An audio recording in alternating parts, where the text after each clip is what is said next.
Bonjour, on démarre la vidéo avec un petit passage sur Mayotte en marche, direction Madagascar.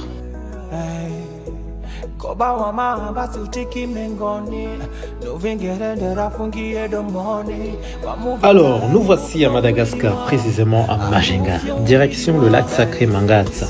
Mangatsa qui veut dire limpide. Des gens vénèrent cet endroit et font des vœux. Situé dans la partie nord-ouest du pays, à 18 km de la ville de Majinga, le lac se trouve sur les propriétés du premier président de la République malgache, Philibert Tsiranana.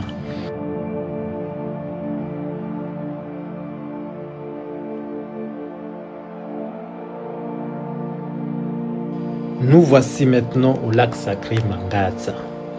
On raconte que le président Philibert Tsiranana a découvert cet endroit lors d'une promenade en brousse et que de l'eau a jailli des sables mouvants. C'est ainsi qu'il a décidé d'emménager le lac et d'y construire un lieu de villégiature. Il est mort le 16 avril 1978 à Antananarivo. Le lac a été formé après l'engloutissement des zébus à l'époque des rois. Un roi a traversé le Katsipi vers Majinga et après Majinga, direction ici pour s'y installer. Là, on peut voir un arbre sacré Zafunfuti, un lieu où les djinns sont vénérés. La population les appelle les esprits.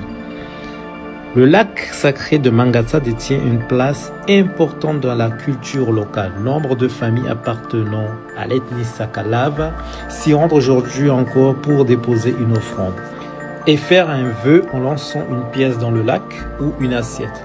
Quand leur souhait est exaucé, les familles nouent alors des tissus blancs et rouges autour des arbres sacrés. Il est d'usage d'offrir un poulet, un agneau, une chèvre ou un zébu pour les plus fortunés, en guise de sacrifice. Et les têtes des zébus sont accrochées autour de l'arbre. Mais cela dépend des moyens financiers de chacun ainsi que de l'ampleur du vœu à réaliser. La baignade est interdite et les femmes indisposées n'ont pas le droit de toucher à l'eau. Dans l'eau, on y trouve différentes espèces de poissons qui la peuplent, carpes, capitaines et murènes. Cela est dû au canal qui va directement vers la mer. Lorsque la marée est haute, les poissons qui viennent de la mer se retrouvent coincés ici. Sans oublier qu'il y a également des crocodiles. L'eau est nettoyée une fois par an avec un rituel spécial. Un zébu est tué pour pouvoir faire le nettoyage à proprement dit et à la façon traditionnelle malagasy.